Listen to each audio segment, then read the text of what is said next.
In the news, INEC chair says inadequate data is reason for dead Nigerians' names still on voter register. Military ruler Mohammed Derby names 93 members of a new interim parliament. Huawei executive back home in China after deal with U.S. prosecutors. Details coming up shortly.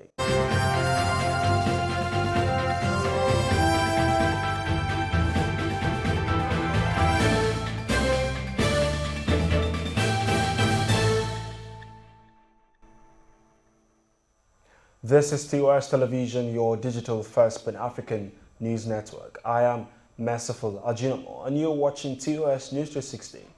We begin with developments to Nigeria's 2023 elections.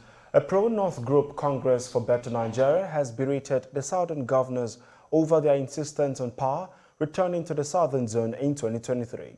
The group described the demands of the southern governors as illogical, as it does not conform to the principle of equity, fairness and justice upon which Nigeria is built. The group, who made their assertion on Saturday in Lokoja, noted that the North should still retain the presidency with the North Central best placed.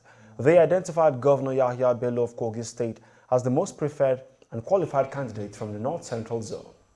Salihu Tanko Yakasai, a former special advisor on media to Kano State Governor Abdullahi Ganduje, has criticized Governor David Mahi of Ebonyi State over his posture that the ruling All Progressives Congress will zone the 2023 presidency to the southeast geopolitical zone of the country. According to Yakasai, the potential presidential candidate of the APC is in the southwest and not in the southeast.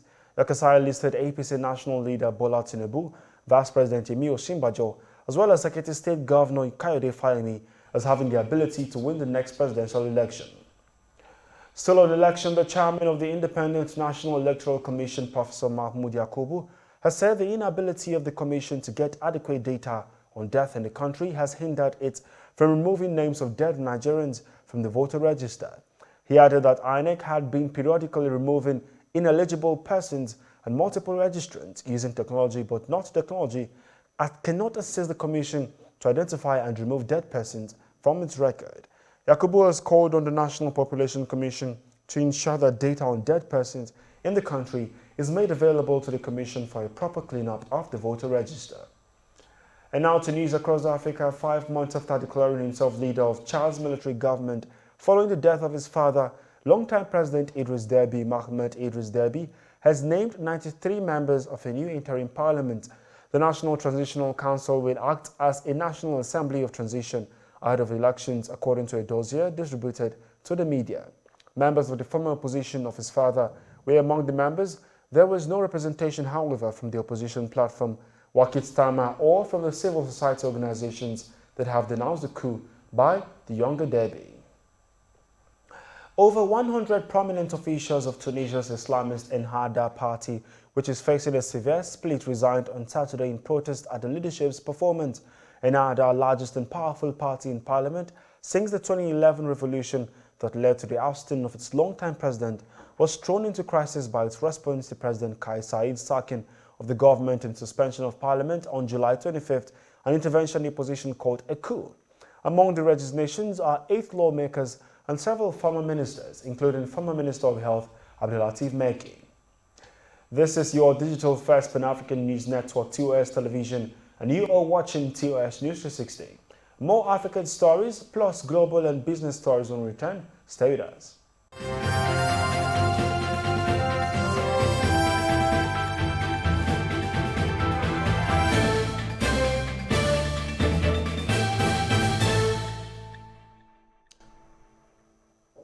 Thank you for staying. At least 7 people were killed and 8 others injured on Saturday by a suicide car bomb in Somalia's capital at a street junction near the president's residence, Moaiye Mudi District. Commissioner of Mogadishu's Hamad Jajab district said it was not immediately clear who was responsible for the attack, but Al-Shabaab, which wants to overthrow the government and impose its interpretation of Islamic law, frequently carries out such bombings. On the global scene, to alleviate the acute labor shortage that has led to fuel rationing at some filling stations in Britain and warnings from retailers of significant disruption in the run-up to Christmas, Prime Minister Boris Johnson's office said it was looking at temporary measures of visa issuance to address the shortage of heavy goods vehicle drivers by Sunday. According to newspapers, the government would allow up to 5,000 foreign drivers into Britain on short-term visas. After more than 1,000 days under house arrest in Canada on charges of bank fraud, Huawei Chief Financial Officer Meng Wanzhou is back to China, the motherland, on Saturday. Following an agreement reached with U.S. prosecutors, Meng was arrested at Vancouver International Airport in December 2018 on a U.S. warrant and was indicted on bank and wire fraud charges for allegedly misleading HSBC in 2013 about the telecommunications equipment giant's business dealings in Iran. Moving on to Nigeria's business scene, to reduce Nigeria's energy shortcomings by year 2030, President Muhammadu Buhari says Nigeria is working on an ambitious energy plan towards including the government's flagship project to electrify 5 million households and 20 million people using decentralized solar energy solutions. The scale of financing required for Nigeria to achieve net zero amounts to over $400 billion across the Nigerian economy, in excess of business as usual spending over the next 30 years. The federal government has revealed that it granted 12,000 expatriate quota licenses to foreigners seeking to work in Nigeria, treating 2,000 applications from companies in 2 years.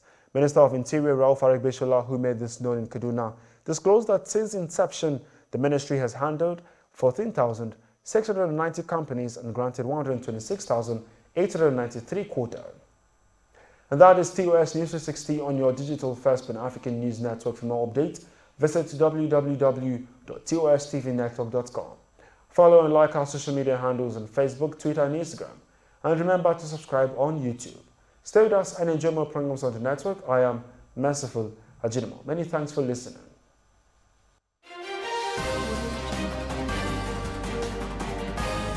But we as a country